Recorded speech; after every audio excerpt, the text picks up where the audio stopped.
is talk about what identity is, and what it is our attempt to try and match the nuances of what we're learning about the humerus with an implant that can hopefully match it in a surgeon's hands. So the idea is that we're going to talk a little bit about what humeral implants are historically, and we'll have a bit of a conversation which is hopefully more philosophical than product-based.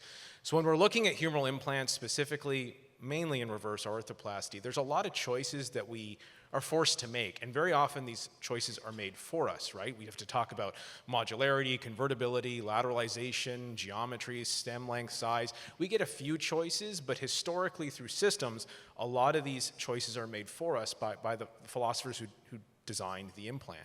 So what's the concept with identity? Well, the concept is that, yes, the humeral component is very often static. In a reverse system, we make decisions on the glenoid, and you get the humerus that you get. You might decide on, the tray thickness or a poly or length, but it's pretty much it.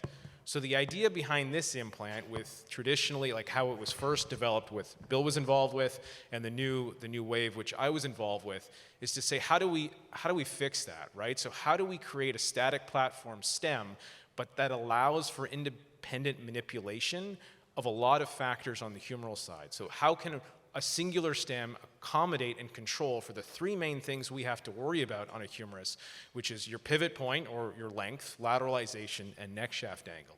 So we're going to talk about all those three things and how the identity system tries to adjust for this, right? So pivot point control. We often talk about this as inlay versus onlay, right? And we define this as the level of the pivot point, right? So the deepest part of the cup and where it is relative to the resection. And this has been a almost religious debate for a long time in reverse arthroplasty,